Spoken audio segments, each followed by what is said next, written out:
Hello friends, welcome to माही हिंदी कहानियाँ channel. आज की कहानी है शादी एक समझौता पार्ट 6। अगर आपने बाकी के पार्ट्स नहीं देखे हैं तो हमारे चैनल पर जाकर देख सकते हैं, और अगर आप चैनल पर पहली बार आते हैं तो प्लीज़ इस चैनल को सब्सक्राइब जरूर किया करिए। धन्यवाद। कुछ देर बाद दीपक वापस अंदर गया तो रेखा जी ने पूछा, क्या हुआ दीपक, विराज वापस नहीं आया क्या? दीपक बोला, आंटी, उसका गिफ्ट खो गया है, इसलिए वो थोड़ा अपसेट है और इसलिए घर चला गया। लेकिन आप फिक्र मत करो, मैंने उसे समझा दिया है। फिर माही बोली, अरे दीपक, तुम्हारा गिफ्ट कहाँ गया? कहीं दिखाई नहीं दे रहा है। मयूर बोला, लगता है इसका गिफ्ट भी चोरी हो गया। पता नहीं किसे किसे बुलाया तूने, आधे गिफ्ट ही गायब हो गए हैं। फिर थोड़ी देर बात करने के बाद दीपक और मयूर अपने अपने घर चले गए। इसी तरह दिन बीतने लगे और फिर कॉलेज शुरू हो गए। ये फाइनल ईयर था तीनों का।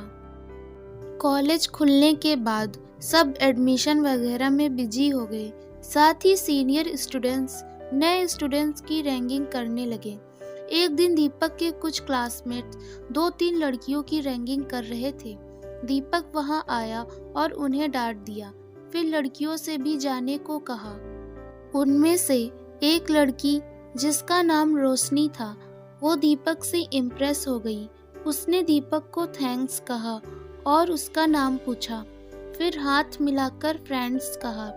दीपक ने कुछ नहीं कहा, सिर्फ कहकर चला गया। रोशनी मन ही मन में कहने लगी, दीपक और रोशनी, नाइस कॉम्बिनेशन।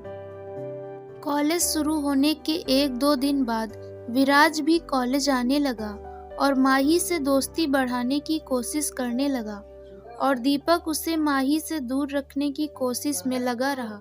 मयूर तो हर टाइम माही के साथ ही रहता था, लेकिन दीपक को फिर भी माही की फिक्र रहती थी, क्योंकि दीपक विराज के इरादों के बारे में जानता था।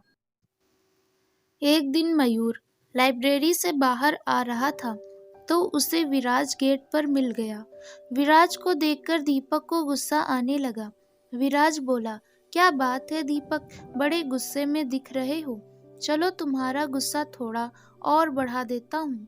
कॉलेज की छुट्टियों में मैं अपने गांव गया था। वहां जाकर कुछ गैंगस्टर लोगों को दोस्त बनाया। अब वो मेरे लिए कुछ भी करने को तैयार हैं। तो अगर तुझे अपनी जान प्यारी है तो माही से दूर रह और बस तमाशा देख कि कैसे मैं मयूर और माही को अलग करता हूँ। विराज की बात सुनकर दीपक का खून खौल गया। वो बोला, तू कितने भी गैंगस्टर ले आ, पहले तुझे मारूंगा फिर उन्हें निपटाऊंगा। तो अच्छा होगा तू खुद ही माही और मयूर से दूर रह। विराज बोला, अभी तो गैंगस्टर को इस्तेमाल करने का मन नहीं है, लेकिन जरूरत पड़ी तो जरूर इस्तेमाल करूंगा। हाल फिलहाल तो मैं प्यार से माही को अपना बनाना चाहता हूँ। इसके बाद विराज वहां से चला गया और दीपक चिंतित हो गया। उस दिन कॉलेज के बाद मयूर ने दीपक से कहा, दीपक, वो रोशनी तेरे बारे में पूछ रही थी। दीपक बोला, क्या पूछ रही थी? मयूर बोला, कुछ फर्स्ट ईयर के नोट्स के बारे में। दीपक बोला, उसको बोलना कि माही से पूछ लेगी, मेरे पास नहीं है। मयूर बोला, वैसे अच्छी लड़की है रोशनी। दीपक बोला, तो? मयूर बोला, मैं और माही तो सेट हो गए हैं। अब अगर तेरा मामला भी फिट हो जाता तो मैं गंगा नहा लेता। और हंसने लगता है। दीपक बोला, मतलब? मयूर बोला, मतलब ये कि तुझे भी किसी से प्यार हो जाता तो कितना अच्छा होता। साथ साथ घूमते और डेट पर ले जाते अपनी वालियों को। दीपक बोला, बस कर और लगाम लगा अपने दिमाग के घोड़ों पर, मुझे नहीं करना कहीं मामला सेट। मयूर बोला, तो क्या तू कभी किसी लड़की से प्यार नहीं करेगा? दीपक बोला, प्यार करूंगा, लेकिन शादी के बाद। तब तक बाकी जिम्मेदारियां निभा लूं, जैसे अपने घर की, बिजनेस की, तेरी और माही की, करियर की, फिर शादी और प्यार। मयूर बोला, क्या यार, कितना बोरिंग है तू। शादी के बाद प्यार, सीरियसली? तू तू आदिमानव के जमाने की बात कर रहा है। तब के भी लोग तुझसे आगे होंगे। अबे, शादी तक यूं रहेगा बिना गर्लफ्रेंड के, तब तक किसी से प्यार नहीं करेगा। दीपक बोला, करता तो हूँ अपने दोस्तों से प्यार, ये क्या कम है। और वैसे भी तुम्हारे अलावा मुझे किसी की ज़रूरत नहीं है। मयूर बोला, क्या यार तू भी। अच्छा सुन, कहीं तुझे मुझसे ही तो प्यार नहीं हो गया और इसलिए तू रोशनी को भाव नहीं दे रहा है। दीपक बोला, भाग, कुछ भी बोलता है।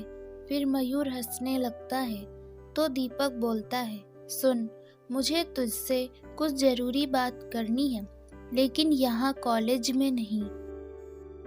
मयूर बोला, ठीक है, शाम को मैं तेरे घर आ जाता हूँ। दीपक बोला, ठीक है, मैं शाम को तेरा इंतज़ार करूँगा। फिर मयूर माही को घर छोड़ने चला गया और दीपक भी अपने घर चला गया। शाम को मयूर दीपक के घर आया। वहां आकर दीपक की मम्मी सरिता जी को मिला और दीपक की बहन सोना की खिंचाई करने लगा। तब तक दीपक के पापा अरुण जी घर नहीं आए थे। फिर दीपक मयूर को अपने कमरे में ले गया और घर वालों को बोल दिया कि मुझे मयूर के साथ कुछ इम्पोर्टेंट टॉपिक डिस्कस करना है, तो कोई डिस्टर्ब ना करे। कमरे में जाकर मयूर ने पूछा, क्या हुआ दीपक, क्या जरूरी बात थी, बता अब। दीपक बोला, मयूर तुम माही की मम्मी और अपने घर वालों को अपने और माही के बारे में बता दे। मयूर बोला, अभी तो हम पढ़ रहे हैं, अभी तो हम दोनों की जिंदगी शुरू भी नहीं हुई है। अगर घर में बता भी दिया तो वो बोलेंगे कि कॉलेज में पढ़ने जाते हो या इक्स लड़ाने। दीपक बोला, मैं तेरी बात समझ रहा हूँ, लेकिन अभी तेरी और माही की भलाई के लिए बोल रहा हूँ। मयूर बोला, वैसे कुछ बात हुई है क्या, वरना तू ऐसा नहीं बोलता, बता क्या हुआ है। मयूर के पूछने पर दीपक ने उसे विराज से जुड़ी सारी बातें बता दी। रेखा जी का एक्सीडेंट, माही से दोस्ती करना, फिर जन्मदिन में गिफ्ट बदलना, माही से दूर रहने की धमकी देना, फिर गैंगस्टर से दोस्ती करना और वापस माही से दूर रहने की धमकी देना। मयूर ने सुना तो उसका खून खौल उठा। वो गुस्से में बोला, मुझे और माही को अलग करेगा वो, उसको तो मैं जान से मार दूंगा, फिर जो होगा देख लूंगा। और दीपक, तू भी आज बता रहा है, पहले बता दिया होता तो उसका किस्सा तभी खत्म कर देते। दीपक बोला, पागल हो गया है तू, खून खराबा करेगा, इससे तो तुझे जेल हो जाएगी और फिर तेरी और माही की जिंदगी बर्बाद हो जाएगी। वैसे भी हम स्टूडेंट्स हैं, कोई क्रिमिनल नहीं जो खून खराबा करें। दीपक की बात सुनकर मयूर थोड़ा शांत हुआ और बोला, अब क्या करें।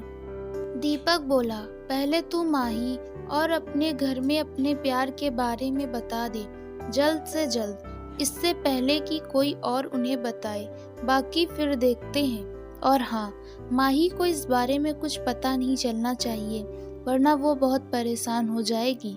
इस तरह दीपक ने मयूर को समझा बुझाकर घर भेज दिया।